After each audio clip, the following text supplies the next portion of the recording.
இந்த இது பெண்ட் ஆகாம ஓகேவா ஒரே ஆங்கிளுக்கு இத எக்ஸ்டெண்ட் பண்ணிட்டேன்னா இதுதான் வந்து என்னது ட்ரூ லென்த். நான் நேமிங்ஸ் இது கொடுக்கல. எது கொடுத்துட்டேன் பிரின்சிபல் டாபிக் மட்டும் தான் நேமிங்ஸ் கொடுத்துட்டேன். ட்ரூ லென்த்துக்கு நேமிங்ஸ் கொடுக்கல. இந்த பாயிண்ட்க்கு நேமிங்ஸ் கொடுக்கல. அடுத்தது சிமிலரா MB as radius. MB as radius. M as center. இங்க இருந்து இங்க ஒரு ஆர்க். இங்க இருந்து இங்க ஒரு ஆர்க். இங்க இருந்து ஒரு ஸ்ட்ரெயிட் வெர்டிகல் லைன். எது இருக்கும்? locus of B in front view இருக்கும். locus of B in front view இருக்கும். சொருது locus of B in front view இருக்கும். சரியா? இப்போ இத ரெண்டுத்தையும் ஜாயின் பண்ணி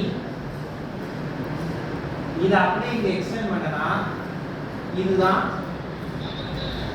ட்ரூ லென்த். எவனோ அடி வாங்குவான். ஓகேவா? இதுதான் வந்து ட்ரூ லென்த். அது ஃப்ரண்ட் வியூ ட்ரூ லென்த், இது top view true length. Remember true லென்த்தோட லென்த் சேஞ்ச் ஆகாது. ட்ரூ லென்த்ன்றது ஒரே லென்த் தான். சோ மேல 80 mm னா கீழ 80 mm, மேல 100 mm னா கீழ 100 mm தான் வரும். ஃப்ரண்ட் வியூ டாப் வியூ மட்டும் தான் லென்த் வந்து என்ன ஆகும்? வேரி ஆகும். மேல 60 னா கீழ 50 வரலாம், இல்ல 70 வரலாம். ஆனா ட்ரூ லென்த் என்ன மேல இருக்கோ அதே தான் வரும். ஆனா ட்ரூ லென்த்தோட ஆங்கிள் சேமா இருக்கணும்னு அவசியம் கிடையாது. ஓகேவா? இப்போ இதுதான் வந்து என்னது? தீட்டா. இது தீட்டானா இதுவும் தீட்டா தான். இது வந்து என்னது? phi. இது phi னா இதுவும் phi தான். இப்போ பாத்தீங்கன்னா இது ரெண்டும் இது உள்ள இது வெளியில வருது. அப்ப இது வந்து என்னது? B1 B1 dash. இது B2 B2 dash. ஓகேவா? இப்போ ட்ரூ லென்த் கோயின்சைட் ஆகல. இது நாம கரெக்ட்டா போட்டுறோமா இல்லையான்னு எப்படி கரெக்ட்டா கண்டுபிடிக்கணும்னா MA as radius. இப்போ எப்படி MB radius வச்சு இங்க போடணுமோ MA as radius. M as center. இங்க இருந்து இப்படி ஒரு ஆர்க். இங்க இருந்து இப்படி ஒரு ஆர்க். அத வந்து பாயிண்ட் வச்சிட்டு இங்க இருந்து 90 டிகிரில நான் ஒரு லைன் போட்டனா அது கரெக்ட்டா போய் இந்த ட்ரூ லென்த்தோட இனிஷியல் பாயிண்ட்ல கோயின்சைட் ஆகும். ஆகலனா நீ தப்பா போட்டுருக்கன்னு அர்த்தம். அதே மாதிரி இங்க M dash A dash as radius. M dash A dash as radius. இங்க வச்சு நான் இப்படி ஒரு ஆர்க் போட்டனா அந்த ஆர்க்ல இருந்து ஒரு 90 டிகிரி லைன் போறது இந்த ட்ரூ லென்த்தோட கோயின்சைட் ஆகும். ஓகேவா?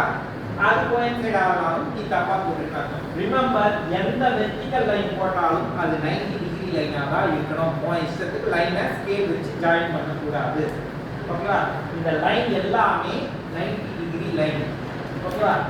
MA ரேடியஸ் வச்சு இங்க ஆர்க் அடிச்சு மேல போட்டனா அது ட்ரூ லென்த் ஃப்ரண்ட் ட்ரூ லென்த்தோட இனிஷியல் பாயிண்ட்ல கோயின்சைட் ஆகும். M dash A dash ரேடியஸா வச்சு M dash சென்டரா வச்சு இங்க ரிவர்ஸ்ல ஒரு ஆர்க் அடிச்சு அங்க ஒரு 90 டிகிரி லைன் போட்டனா டாப் ட்ரூ லென்த்தோட இனிஷியல் பாயிண்ட்ல கோயின்சைட் ஆகும். இப்போ இதுல எது உள்ள வருது எது வெளிய போகுது? இது உள்ள வருது, இது வெளிய போகுது. உள்ள வரது இது A1 A1 dash, இது A2 A2 dash.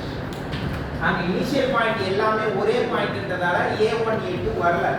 இங்க இனிஷியல் பாயிண்ட் தனித்தனியா வரதால A1 A1 dash A2 A2 dash வருது. ஓகேவா? அவ்வளவுதான். சோ அதை விட இது இன்னும் கொஞ்சம் காம்ப்ளிகேஷன்ஸா இருக்கு. சோ அதுக்கே வந்து நான் வந்து என்ன கொடுத்தேன்? கிட்டத்தட்ட ஒரு 9 விதமான क्वेश्चंस கொடுத்தேன். சோ இதுல லோக்கஸ் வந்து ஒன்னு எக்ஸ்ட்ரா 2 வருது. அப்போ அதுக்கு ஏற்ற மாதிரி காம்ப்ளிகேஷன்ஸ் இன்னும் ஜாஸ்தியா இருக்கும்.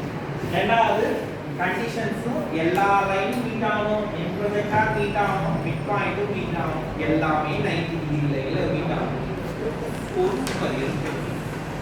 சரியா? ஏதாவது சந்தேகம் இருக்கா? நோட் தரேன்.